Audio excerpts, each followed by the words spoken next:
चीनी hello friends, जिस मैं आप लोग गन्ने से अनुरोध गुड़ करती इतना हूँ काला कि होता आप है इस उसकी बात को चीनी ध्यान इतनी से सफेद सुनिए कैसे होगी। और समझिए। केमिकल्स उसमें डाले जाते चीनी क्यों नहीं हैं। खानी और मैं चाहिए। एक चीनी मिल के अधिकारी जो मैनेजर है, मैं उनकी बात आपको बता रहा हूं। उन्होंने कहा कि मुझे लगभग 12 साल हो गए चीनी मिल में काम करते हुए, और जब से मैंने काम करना शुरू कर दिया चीनी मिल में, तभी से मैंने घर में चीनी लाना ही बंद कर दिया।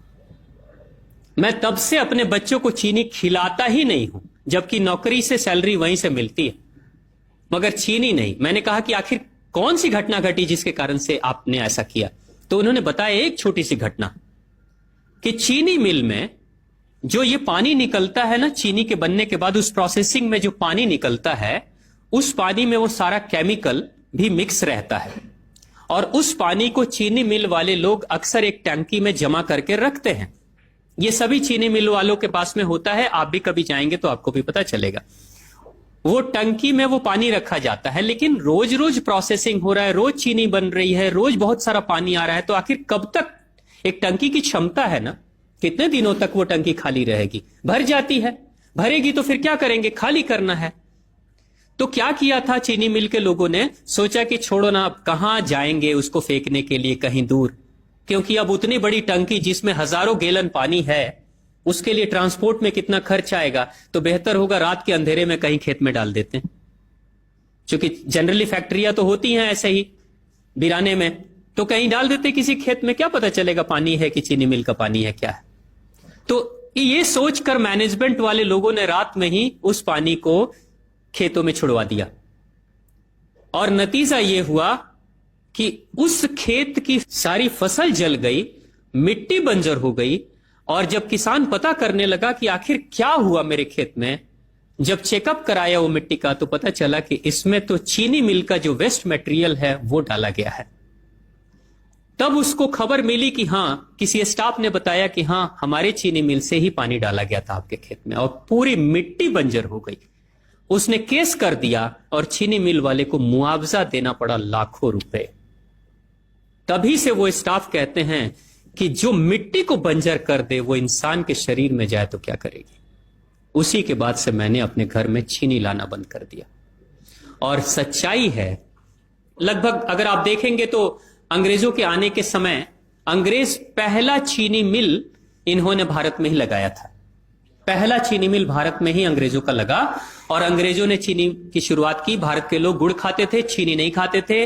उन्होंने बहिष्कार किया, बिल्कुल नहीं, लेकिन चीनी और चाय पत्ती दोनों के लिए लोगों को तैयार किया गया था। चाय पिला पिलाकर फ्री में चीनी के लिए तैयार किया गया, और चाय के लिए भी तैयार किया गया। अंग्रेज ने जब से यह शुरू किया है, और पिछले 50 वर्षों से हमारे समाज में चीनी खाने का प्रचलन बहुत तेजी से बढ़ा है, और उसी समय से भारत के लोगों के बच्चों के शरीर में कैल्शियम की कमी होनी शुरू हो गई है।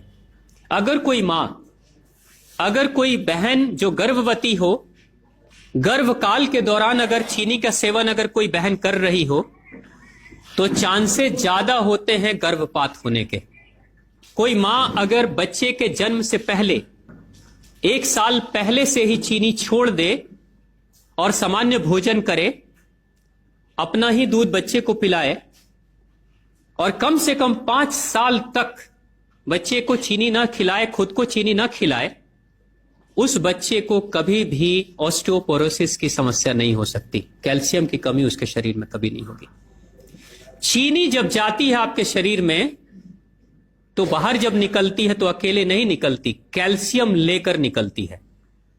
चीनी कैल्शियम लेकर निकलती है, हड्डियों को गलाकर निकलती है। और जिसके शरीर में कैल्शियम की कमी हो जाती है, उसके शरीर में मैग्नीशियम, पोटेशियम, आयरन सबकी कमी हो जाती है। कैल्शियम वो तत्व है कि जिसके शरीर में कम हो जाए, सारे तत्व कम हो जाएंगे, और कैल्शियम की कीमत पे चीनी हम खाते हैं। भारत, पाकिस्तान, बांग्लादेश, नेपाल, ऐसे कुछ देशों के अलावा दुनिया के बहुत सारे ऐसे राष्ट्र हैं जहां चीनी का इस्तेमाल ही नहीं होता। आज भी चीनी खाते नहीं, बहुत सारे देश नहीं खाते बिल्कुल। आप गुड़ खाया करिए, वो ज्यादा बेहतर है, चीनी को छोड़िए। आपसे अनुरोध है कि गर्भवती महिला और 5 साल की बच्चों को चीनी ना ही दे तो अच्छा है उनकी सेहत के लिए। आप लोग को ऐसी न्यूज़ देने के लिए सब्सक्राइब करिए और मैं देती रहूँगी।